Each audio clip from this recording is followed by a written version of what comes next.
I wanted to open this video up with a tweet. This is from my buddy Sap. He is one of the best NHL esports players in the world. And he went out there and said this yesterday that got me really thinking. And it kind of kickstarts the entire train of thought that I've been seeing pop up slowly over social media the past few days. I'm dreaming about a world where the Vancouver Canucks actually show up for Games 6 and 7.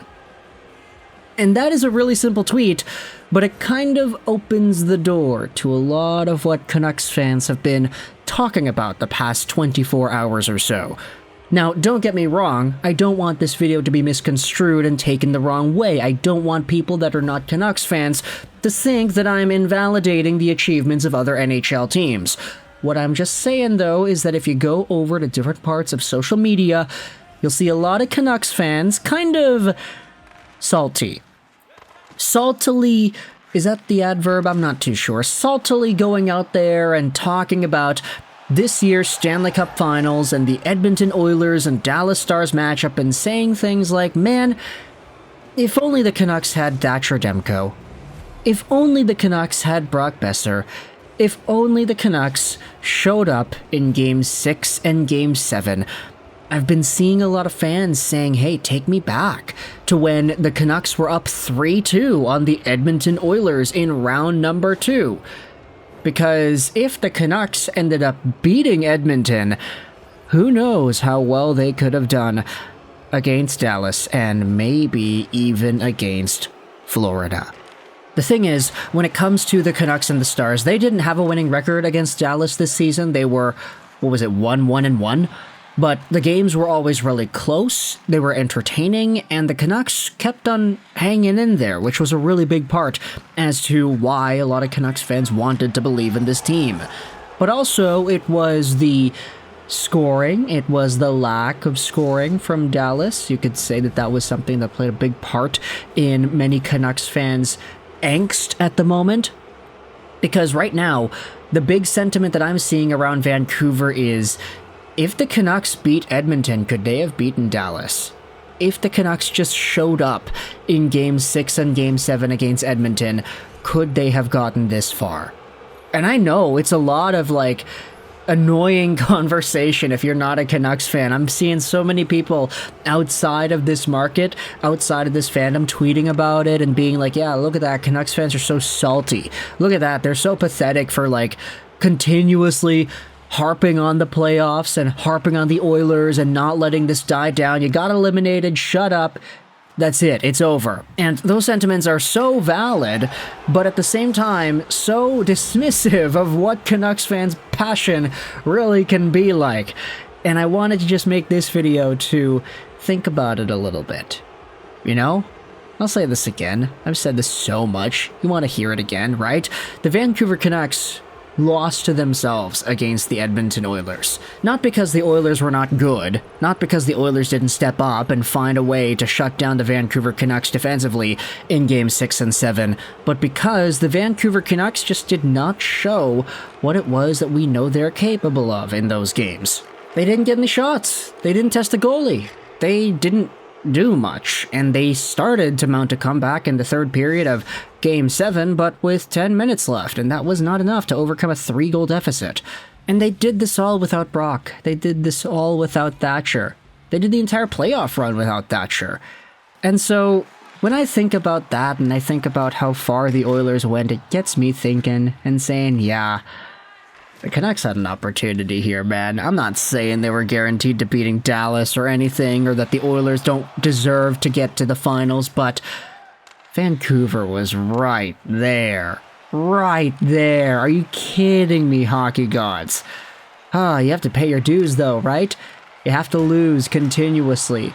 Round in, round out, before you finally make a run. The Oilers have been disappointed so many years in a row with making the third round, getting swept by Colorado, losing to teams like Vegas and everything, and then they finally get over that hump after years and years of making the playoffs.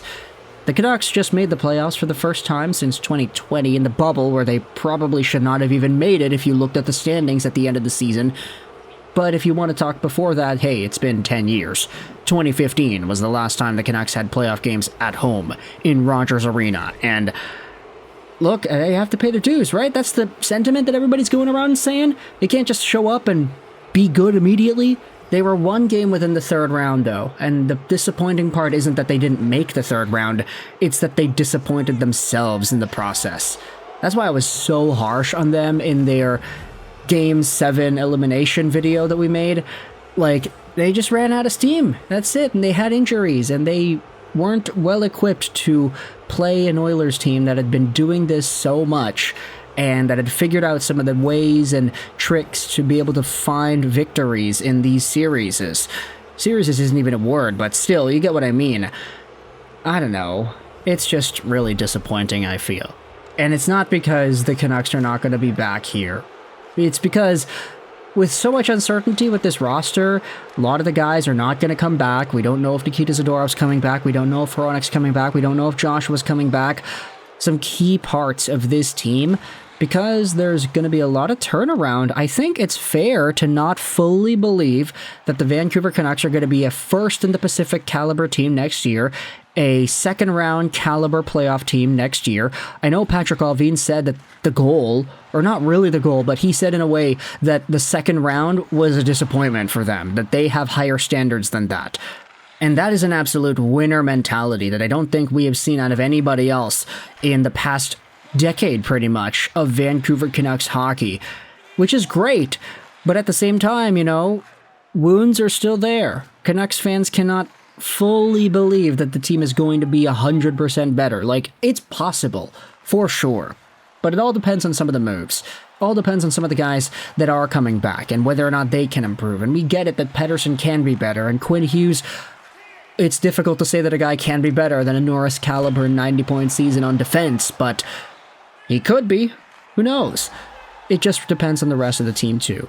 And because there's uncertainty, I get it. You can say it's not guaranteed the Canucks are going to be better, but I think Satyr Shah had a thing about this on the radio too, that he really disagrees with the notion that the Canucks cannot get better. Because there are some people that text in to Sportsnet 650 and say that this was the year with Lindholm and Zadorov and everybody on the team, this was the year they needed to go out there and win a championship, or this was the year where they should have gone all in and they could have gotten Gensel or Toffoli to help out with Pettersson, etc., etc., and now it's all doom and gloom because they didn't show up and they didn't win Game 6 or Game 7, and Sat Shah has been very adamant about that perspective being wrong in his opinion, which I get, you know, it's totally fair, and I wish I had that level of optimism for this team, mostly because I feel like for me personally, it's kind of a reflection of myself to not really see too much hope into the future with that, but yeah, at the end of the day, we're all sports fans, right? And this is kind of the team we cheer for.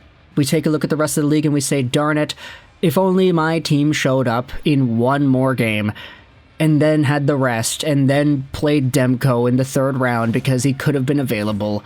And if only Brock Besser came back, if he didn't block that shot against Ekholm in Game 1 of the Oilers series and got a blood clot because of it. You know, you can't really control anything. But at the same time, it doesn't change the disappointment that is there.